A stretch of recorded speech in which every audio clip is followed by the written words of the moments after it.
welcome to another episode of the Daily Wisdom Words podcast, where every week we talk to folks about stories, advice, and life hacks, all of which take you one step closer to that feeling of hope.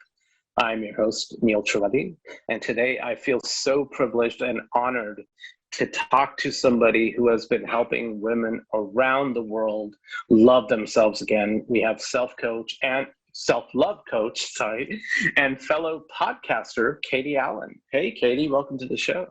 Hey, Neil. Thank you for having me. I'm really excited that we are finally able to sit down and do this. Can we start with a little bit of your background and, how you got into what you do today? I know that maybe it's a little bit of a sad subject, but I know one of the factors leading up to it was the passing away of your mom, or one of the catalysts, so to speak. Yeah, absolutely. Yeah. So, I don't think nobody does the type of work that you and I do if there's not a really deep personal connection, right? There's always a story behind why we do what we do. And for me, so I've been coaching since 2017, and I started off as a health coach, and then it slowly sort of progressed from there into life coaching and then talking about self-love and body image. But if I take you back sort of to the beginning, where this started for me, as a young child, I struggled from 3 years old, believe it or not, with body image. I felt ashamed of my body. I was, I think, put on my first diet at like 10 years old or something like that. Like watched my mom struggle with this, both with weight, with body image, also with health, right? There's a lot of health issues circling around weight, but not just weight, like the yo-yo dieting and the diet industry. Yes. And then, as a young person, I was bullied a lot. And it was just really challenging. And for a lot of my life, I was really ashamed of who I was, about what I looked like. I used to hide who I was. I would wear big baggy clothing. I was so uncomfortable being who I was, being in my skin. And of course, when you don't feel great in your body, you don't take good care of yourself. Like for me, those two always went hand in hand. Now, my mom passed away when I was 20 years old, and that was sudden. That was not like, she wasn't sick. It was just sort of one day she was there, the next day she was gone. And of course, sorry. Thank you. The passing of a parent or a close family member is always going to be a traumatic thing. Always. Absolutely. There's no way around it, right? And anybody who's lost somebody really close to them knows that it changes you. It changes who you are. It changes your priorities. And for me, what that really did is it woke me up and it told me, like, we only get one shot at this. There's no second chances, right? And all the things that I'd watched my mom struggle with, and the things that she wanted to do and she never did, and I took all of that on, and I sort of went, okay, what can I learn from her lesson? Like, what can I learn from her life? What can I do differently? What can I do the same? So that sort of put me on a trajectory of doing things differently, for lack of a better word, doing things differently and trying to sort of live life to the fullest in the way that felt good to me. So if we sort of fast forward a few years to when I discovered coaching, I used to be a veterinary technician. So I was the animal girl. I was still in like health and wellness, but with animals. And I decided that I wanted to help people. I wanted to take the skill that I had with animals and I wanted to help people. And I wanted it to be in a different way. So that's when I discovered health coaching. And that was very much coming from my mom, right? And my young childhood and the dieting and the health issues and all that sort of stuff. And I was like, I want to help people be healthy. And I got into that and I really loved it. But what I realized once I was in it is that it's not just health. There's so much underneath. There's layers, right? And it's like, why do we do what we do? And why do we make the choices that we do? And what are our motivations? And I think human beings are fascinating, really. Totally. But like underneath all of that, what I realized is that sort of body image and our relationship with self underpins all of our habits, all of our health habits. So then through my own, I sort of had a journey of learning to find out who I was. I learned to like who I was. I learned to love who I was. And then I realized, like, oh, I can help other people do this too. Like, this is a cool thing. I can bring like the health and wellness, the physical stuff and the mental stuff and bring it all together. So that was a very long-winded version of me and how I got here. No, I love it. as this journey was, you were going on this journey of discovering and then discovering you want to help people. What's the biggest misconception that you had maybe before and that got shattered while you were learning about self-love, learning to accept yourself, and then of course, eventually pass it on to others? Well, that's a good question. Biggest misconception that got shattered. I think to me, the biggest thing is just understanding what it is. Because, and this is, your next question of like, what is self-love? But I think it's understanding what it is, because there's so many people, and this was me as well many years ago, I didn't really get what it was, like, I think that a lot of people think that like self-care and self-love are the same thing. Bubble baths, reading a good book, maybe getting a massage, and all those things are lovely.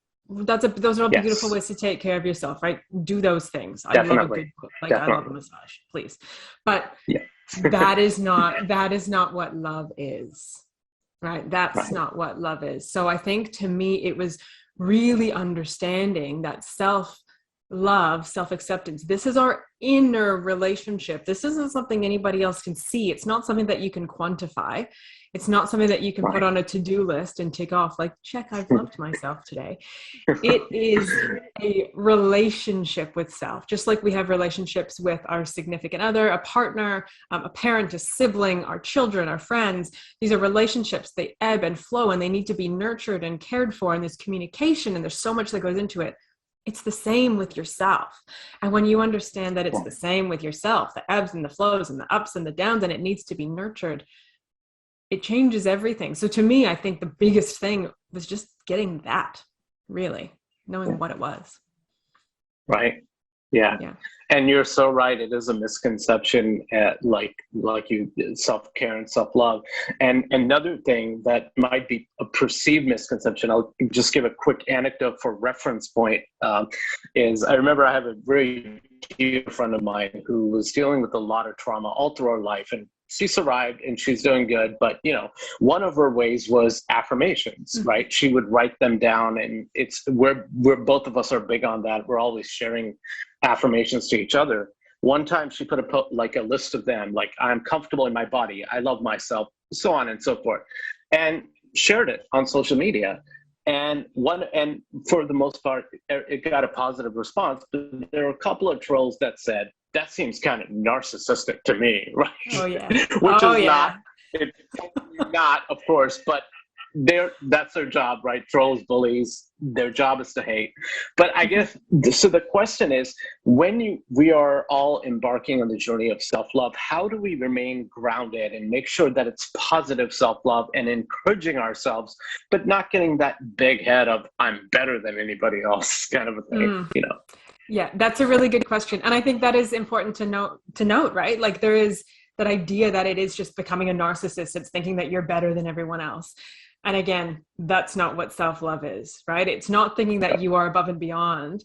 It is seeing who you are in this moment and accepting that and loving that, and knowing that you're imperfect, and knowing that you are going to mess up, and being okay with that, and loving yourself through it, and having compassion for yourself and kindness for yourself. And if you find yourself, and like, I just want to say too, like, we're human, right? Like, this is a learning curve. First of all, there's no way to do it right, quote unquote, right. That doesn't exist. But if you find yourself, I've definitely through the years found myself maybe putting something on social media or talking to somebody about something and realizing that what I'm doing is looking for confirmation from someone else, realizing that what I'm doing is putting it out there so that somebody else can validate my needs or validate what I'm saying. And then I'm like, oh, that's my ego. That's what it is. That's me wanting to boost that from someone else. Right. So it's that. So I think the biggest thing is just self-awareness and knowing that you probably will do it. And that part of loving yourself is loving that maybe, you're not perfect, and accepting it and catching yourself and lovingly calling yourself out and being like, ooh, was this you being good to yourself, or was this you trying to boost your ego and getting somebody else on board? And when you notice it, just check it and say, is this what I want to do, or do I want to make a different choice? Yeah. Another thing that you mentioned this on one of your podcast episodes, that how it's not healthy to hinge on one thing when we are seeking, mental stability, right? And the example you gave, of course, is body issues. What do we base our mental stability on if not the short-term things and like body issues and so on and so forth? I think it really comes down to looking at, and this maybe isn't the right word, but like, I want to look at like what's within your control. What do you have power over? Because so often when we're looking at mental stuff, it's like people are saying, well, this person said this, or this affected me, or there's this idea from over here. And it's like, remember, that's never going to stop. There's always going to be outside influences. There's always going to be people with opinions. So if we're looking at sort of long-term, what can we do within ourselves to sort of boost ourselves up or feel more stable, really support ourselves mentally? It's to me, it's asking the question, what can I do? What is within my power right now? And the answer is going to be different for everyone, right? Like there is no one size fits all, but I would argue that your mindset is within your control, whether or not you see things as, glass half full or glass half empty, that is within your control. And even if you habitually look at things as glass half empty, that is a choice that you get to make. Do I want to continue looking at it this way, or do I want to maybe try something new? So I think it's really that it's like your perception and what you have within you. And one of the things that I talk about I talk about it on my own podcast, I do it myself, I use it with my clients, is looking at things with the lens of curiosity. And that, if you've listened to me talk about other things, I was actually going to ask you about that, so please continue, because that was literally like I was about to jump into that. Cool. Yes, please. Cool. So this is something that I don't know, I'm just going to be talking about this for years, all the time. Like if you've heard me talk anywhere else, you've probably heard me like mention curiosity or talk about it in some way. And this is a huge support, I think, in life in general. I can't think of one aspect of life that would not benefit from us looking at it from this viewpoint. So what I mean by looking at things through a lens of curiosity is that curiosity is something, first off, that kids have. We all have it innately. And as we grow up, it's sort of, I don't know if we just naturally move on from it or if it's something that's sort of taught out of us. But it's something that we all have control over. And curiosity is looking at a situation, whether it's within ourselves, with somebody else, whatever it happens to be, and going, isn't it interesting that this is happening? I wonder why this is happening. I wonder what the positive intention is behind this. I wonder what I could do with this. I wonder what this is trying to teach me, right? Curiosity is asking questions. Curiosity is being open-minded. The opposite to that is judgment. And judgment of self, judgment of others, judgment is inherently closed-minded because it is making a judgment call. This is it. This is bad. This is wrong. This is not good enough. I am bad. I am wrong. I am not good enough, right? Whatever that happens to be. So judgment is closing ourselves off. Yeah. If we look at mental stuff, I'm depressed. I'm feeling really down. Oh, I'm broken. I'm never going to be better. It's a judgment, right? I'm not good enough. I don't measure up to other people. Or it's, I wonder why I'm down again. I wonder why things are affecting me in this way. I wonder what I could do with this. I wonder what this is trying to teach me. So that's a huge thing. Honestly, if you do nothing else, this is going to be my one big takeaway for people. If you do nothing else with everything that you listen to in this episode, try this one on. Curiosity, asking questions. Yes. It will change every aspect of your life. I guarantee it. Wow. I love that. Yeah. It's getting in, trying to understand the root cause of something, right? Rather than trying to shut it off, because we're a culture where all too often, this is all around the world. I don't think it's exclusive to any one kind of culture or anything. We're a Band-Aid culture, right? The temptation is to put the Band-Aid, cover it up so we don't see it, try to ignore it, right? And what you're saying is curiosity gets us to the root of the problem. Like, okay, well, if we find out why and how and when and all that details, maybe it'll we'll be able to cope with it better. And maybe it won't be the enemy, or maybe it won't be an obstacle in our path anymore if we learn to understand. Yeah, I love that. Because my therapist always, my counselor always tells me that it's like, give your negative emotions the 15 minutes of, that's the analogy he uses. Give them the spotlight. Don't let them hog the spotlight all the way. Make sure to pull them backstage when you need to, but give them their 15 minutes of fame so they feel acknowledged, and then pull them away. So yeah, totally relate to that. I love that. I always say, just don't let them be the driver. They're not in the driver's seat. They're in the back seat. And sometimes they like to be backseat drivers and they get really loud in your ear, but it's up to you to draw boundaries and to say, like, you're sitting in the back. You're not in control. Yeah. So yes, absolutely. Yeah, I like that. Yeah. And that, like, so I was thinking, like, could we get into, I know that you share this, and for details on this, people, please go watch or listen to Katie's podcast, which we'll get into in a little bit. I'll ask you about how it got started and all that. But I know you also have everyday tips on there, lots of them. So I was thinking if we could just touch on a couple. One I thought was really interesting was EFT. So tapping or EFT. So this is something that I have talked about on the podcast. I also do, like, on Instagram, most weeks I'll do like a little tapping video. So tapping, if you've not heard of it, it is a modality. It is a thing that you can do to help. It's supportive. And essentially, it's been around, I believe, since the 90s. So it's not like a super new thing, but it is actually based on using the energy meridians in the body that are used in, like, ancient Chinese medicine, right? So, like, this is going back a really, really long time. So if you think about acupuncture, which most people are familiar with, you put, like, little needles in different parts of the body, and it's to stimulate the energy flow. So tapping, or EFT, stimulates those same points, but instead of using needles, we just tap using our fingertips on the energy points. So what we do, so it's like a two-part thing. So there is the actual physical tapping. And if you can see me on video, you can see it's like tapping on your head, on your eyebrow, outer eyebrow, under the eye. Yes, each of these points corresponds to a certain part of your body. No, I do not have that memorized, so don't ask me. But there's different tapping points that we work through. And as you are tapping through there, so you're physically moving the energy, we are speaking as well. So you're getting the body and the mind working as one. That's one of the reasons I think it's magic. Is a lot of things are very body focused. A lot of things are very head focused. And this is like one of those beautiful things that brings them together.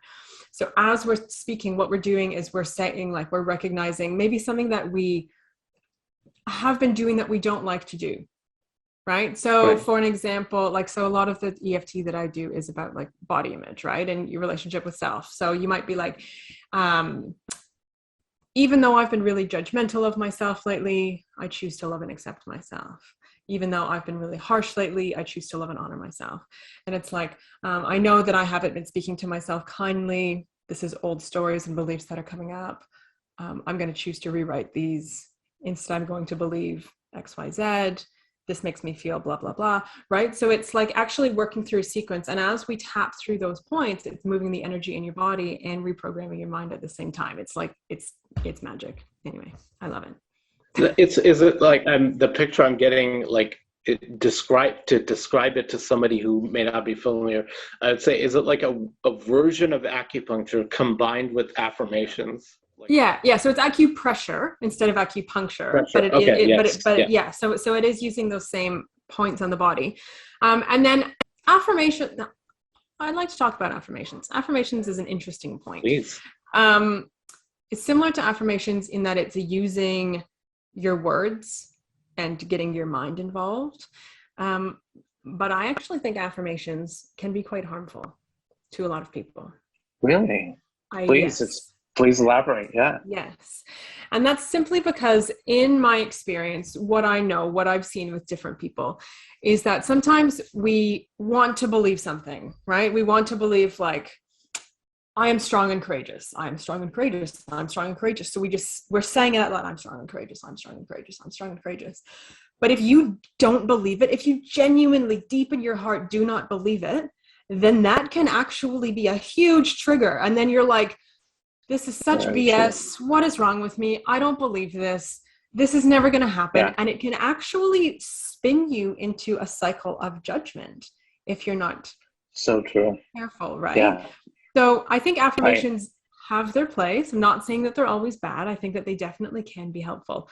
But I think if that's the only thing you're doing and you're not actually looking at the underlying stories and beliefs underneath them, they can be harmful. Does that make sense? Absolutely. And I'm so glad you said this, because one thing I probably said this ad nauseum on several episodes of this podcast, because I'm a firm believer that there has to be practicality to any method or anything we do to heal ourselves. Absolutely. Meditation, breathing, acupressure, by all means, if it helps, go for it. But there has to be a practical side. Nothing is a miracle cure. So I'm so glad we had a manifestation coach like a few months ago on the show, and she said the same thing. Even though she practices affirmations, she teaches her clients that, but she said the exact same thing. If you don't believe it, it's not going to. So you can't say if you don't have a job and you're having trouble finances, you can't wish $1 billion and make it come true. That's not. You can say, I hope I get a job soon. Let me apply. But couple that with applying and giving job, and make sure you're doing everything you can, all the while keeping a positive mindset that it is possible. Yeah. Yes. So totally agree with you. Totally.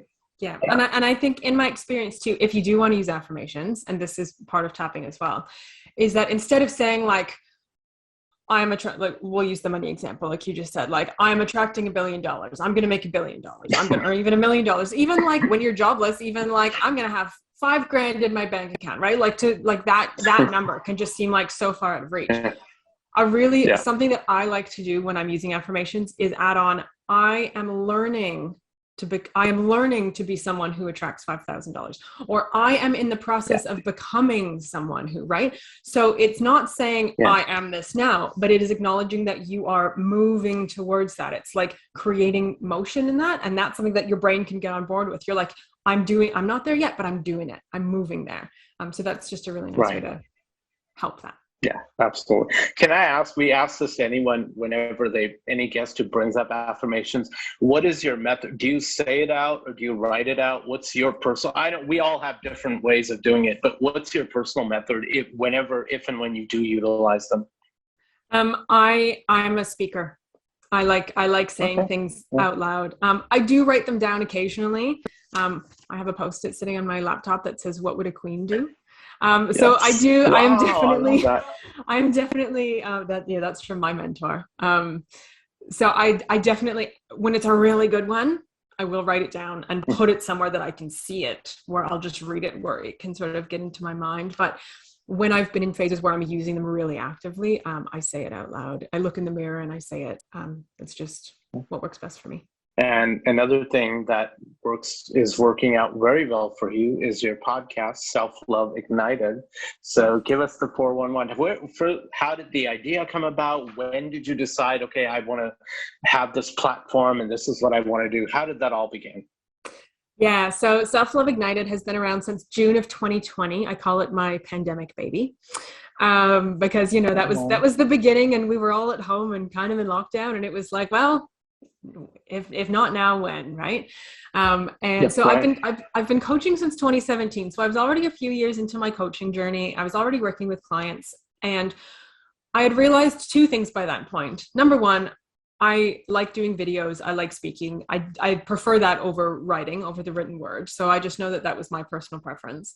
And two, what I was finding was when I was putting things out on Facebook, or when I was writing a blog post, or whatever it happened to be, I would have people come to me and be like, that's really nice, but I can't have that. That sounds great now, but like I have an unsupportive partner, so how am I supposed to do this? Or I have 3 kids at home, how am I supposed to do this? Or I have blank, right? Like everybody had their own reason why they thought that they were the one special person where they could not learn to love themselves, accept themselves, heal their body image, whatever that happens to be. Everybody seemed to have a reason. And what I realized is that people needed stories. They needed to hear from other real people, maybe with similar circumstances, who had overcome those exact same things, so that they could listen in and go, oh, if this person can do it, maybe I can do it too. So that was beginning. That was how it all started. And to be honest, episode 1, I think, I don't even know how many, well over 120 by now. All of the interview episodes that I do still to this day really come with that intention first and foremost. I want real people with real stories to come on and share how they did it, so that we can inspire and motivate other people who are maybe still stuck to embark on this journey of self-love, to make it less scary, less intimidating, feel possible. And, a part of this as well. So I do interview episodes, and then I also do solo episodes, because I think there's a time and a place for stories. And I think there's a time and a place for like really practical, like, this is what you need to do. Right. I think that we all need a combination of that. So that's sort of what Absolutely. Yeah. I mean, I've already said this so many times, so it's going to sound repetitive. I'm such a huge fan. And so this is like, even now I'm like still processing. Oh my God, this is so cool to have you on here. Cause I've been like, it's been like 3-4 months since I discovered it, and then discovered everything else you do, your brand, and checked out your website and your blogs. And it is, and it really does help, by the way. I can tell you that firsthand. It's really, I've picked up so many like tips and things like that from it. So, and also guest ideas. So so definitely. I love that. Usually this is the last question that we ask people, but I have one more after this. So first, can you tell us, can tell our audience, where can people find you? How can they get in touch or connect with you? Okay. So home base would be my website. That's the easiest place to go. And it's just my name, katieallen.co.